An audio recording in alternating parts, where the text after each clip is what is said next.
आज की इस सेशन की तरतीब मैं आप लोगों को बता दूं कि हमने अभी तक जो सीरत वाला सेशन किया है, हमने उसके अंदर कवर किया अल्लाह के नबी सल्लल्लाहु अलैहि वसल्लम का बचपन, अल्लाह के नबी सल्लल्लाहु अलैहि वसल्लम की जवानी, अल्लाह के नबी सल्लल्लाहु अलैहि वसल्लम के नबी बनने का वाकया और ऐलान नबूवत खुफिया तरीके पे किस तरीके से अल्लाह के नबी ने तबलीग की। फिर अल्लाह के हुक्म आने के बाद अलल ऐलान बाआवाज़ बुलंद किस तरह अल्लाह के नबी सल्लल्लाहु अलैहि वसल्लम ने दीन की दावत, दीन की तबलीग जो है शुरू की।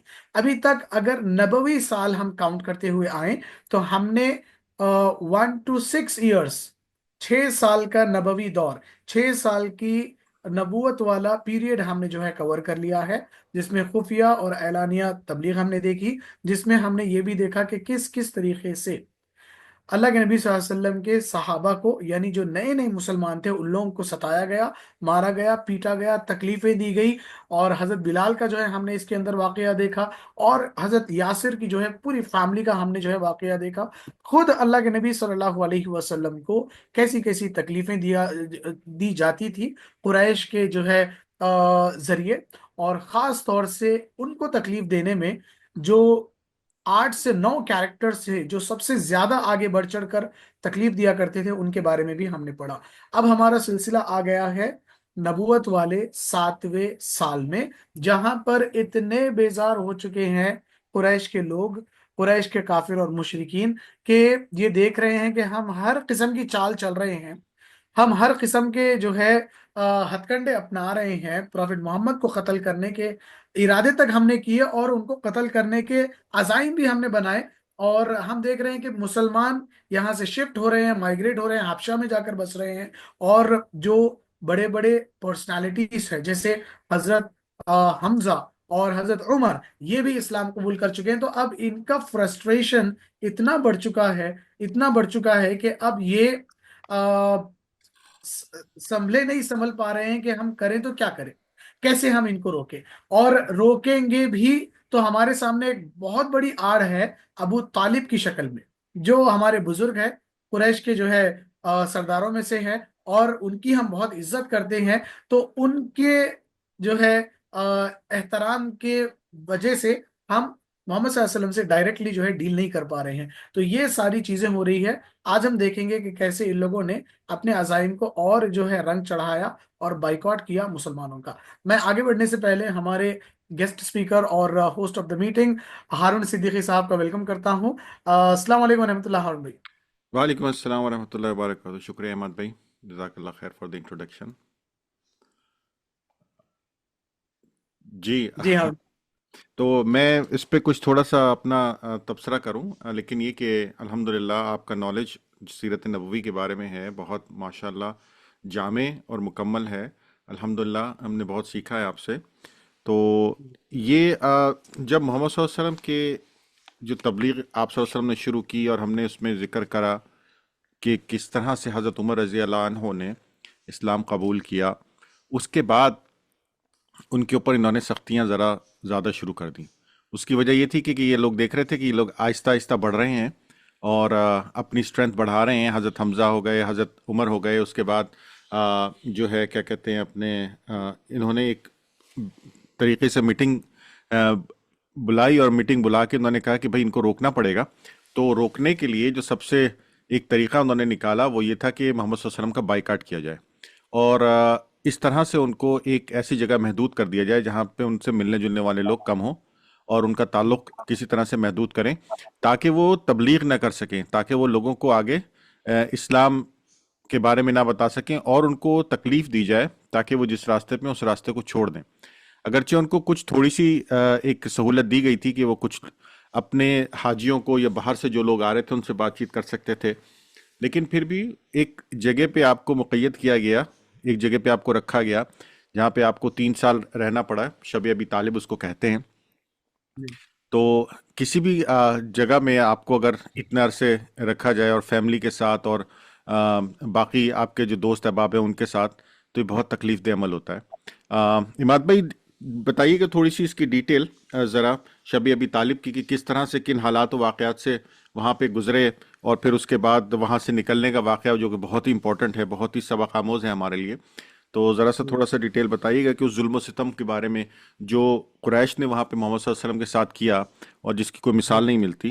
मतलब इतना इस तरीके से कि बच्चे जो है उनके खाने का मसला हो गया, और जो वहाँ पे रहने वाले लोग थे उनके खाने का मसला हो गया। जी मात भाई प्लीज़। बिल्कुल। मैं थोड़ा सा इसको जो है थोड़ा तफसील में जो है इसकी जाता हूँ।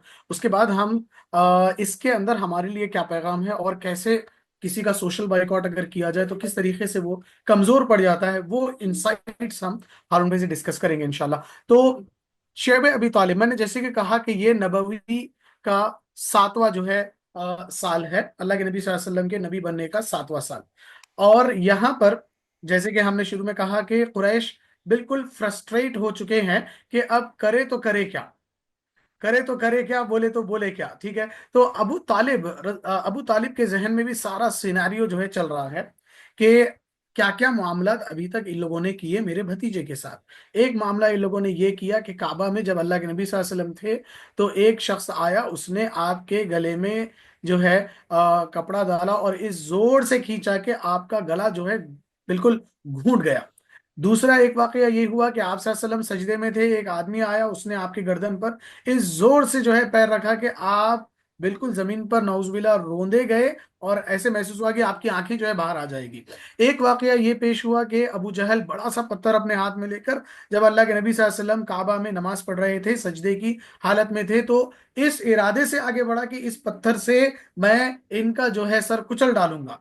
तो ये सारे मामलात हुए थे। और हमने प्रीवियस एपिसोड में हजरत उमर का भी सुना, इस्लाम लाने से पहले किस इरादे से वो घर से निकले थे, तलवार को लेकर निकले, ये कहा कि मैं गर्दन मार दूंगा इनकी। तो अबू तालिब ये सारी चीजें अपने जहन में सोच रहे हैं कि ये इस हद तक बढ़ चुके हैं, आगे और कुछ ना कुछ ये करेंगे और किसी ना किसी तरीके से मेरे भतीजों को तकलीफ देने और यहाँ तक कि खत्म कर देने की जो है नौबत तक ये लेकर आएंगे। तो अभी ये क्या करते हैं कि अपने जो खानदान के जो सबसे जिनसे नस्लें चलते हुई आ रही है, जिनके बेटे जिनके खानदान वाले ज्यादा फैले हुए हैं अरब में, उनको जो है ये आवाज देते हैं।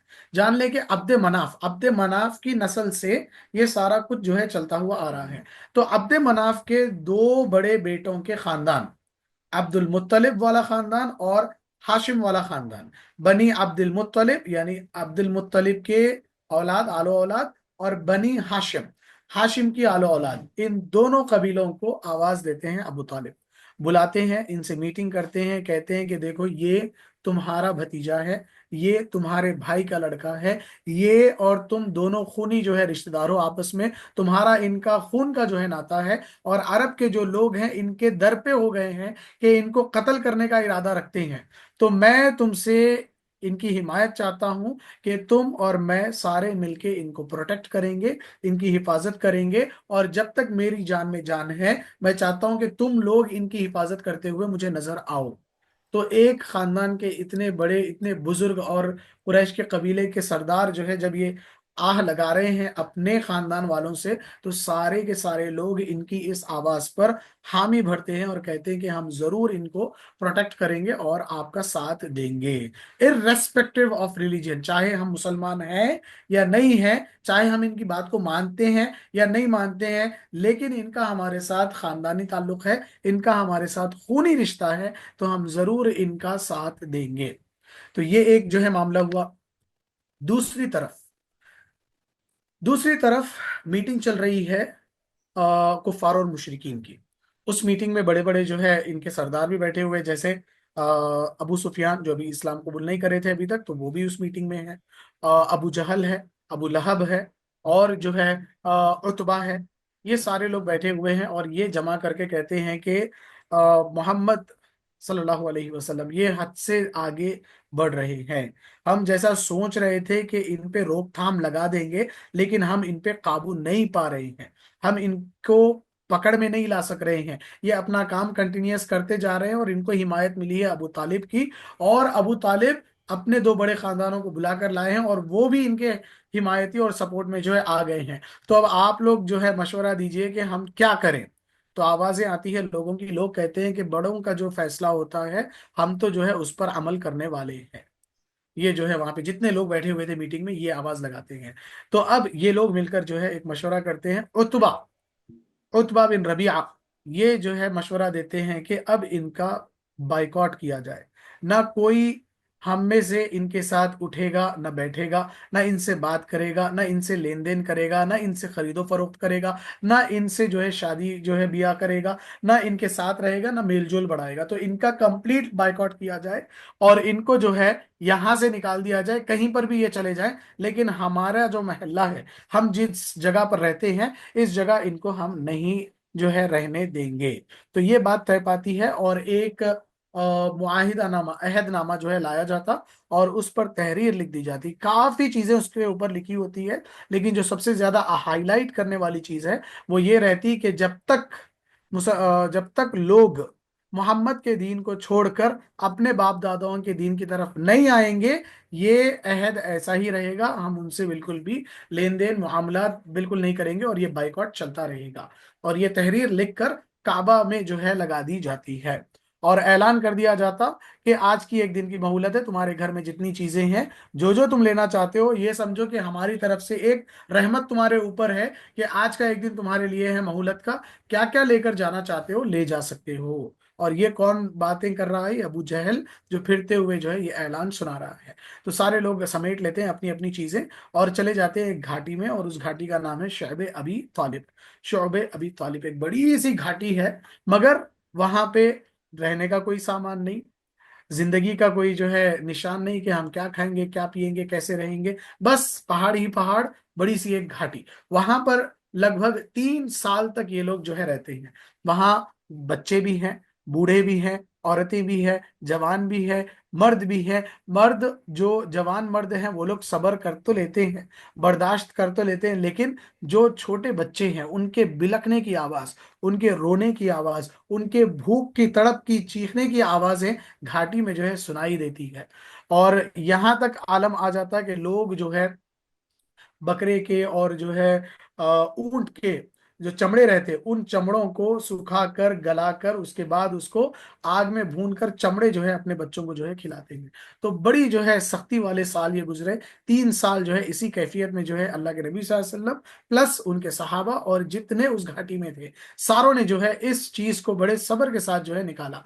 और इसके अंदर एक बात ये भी आती है कि हज का मौसम जब भी आता, हुर्मत वाले जो महीने हैं, ज़िलक़ाइदा, ज़िलहिज्जा, मुहर्रम और रजब, इन महीनों में मुसलमान इस घाटी से बाहर निकलते और मक्का में जाते। क्योंकि देखिए हज के लिए सारे अरब के जो लोग हैं वो आते हैं मक्का, और काबा का जो है वो तवाफ करते हैं और अपने अपने रिचुअल्स जो है वहां पे अदा करते हैं। और इस्लाम आने से पहले भी इनके पास ये कानून बना था कि जो हुर्मत वाले महीने हैं, हुर्मत वाले महीनों में किसी से कोई झगड़ा नहीं, किसी का कोई खून नहीं बहाएगा, किसी की कोई बेइज्जती नहीं करेगा। तो ये मामला थे, तो ये मुसलमान निकल कर आते।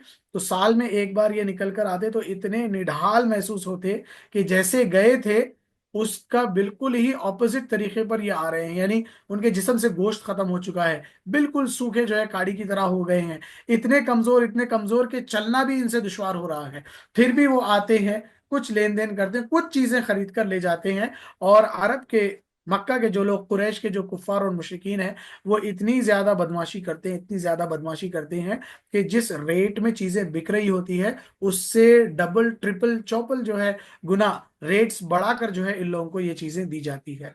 तो ये एक ट्रेडिंग का सोर्स बना जिसमें कुछ खाना पीना इन तक पहुंचता। दूसरा ये कि मक्के से बाहर के जो काफिले आया करते यहाँ पे ट्रेडिंग करने के लिए, तो बाहर के बाहर भी मामलात होते, लेकिन स्टिल क्योंकि इनको जरूरत है, और क्योंकि जो है कुरैश के लोगों ने ये सारा ऐलान अरब भर में कर दिया है, तो वो भी जब बेचता तो वो भी बड़े बड़े कीमतों के साथ जो है इन चीजों को बेचा करता।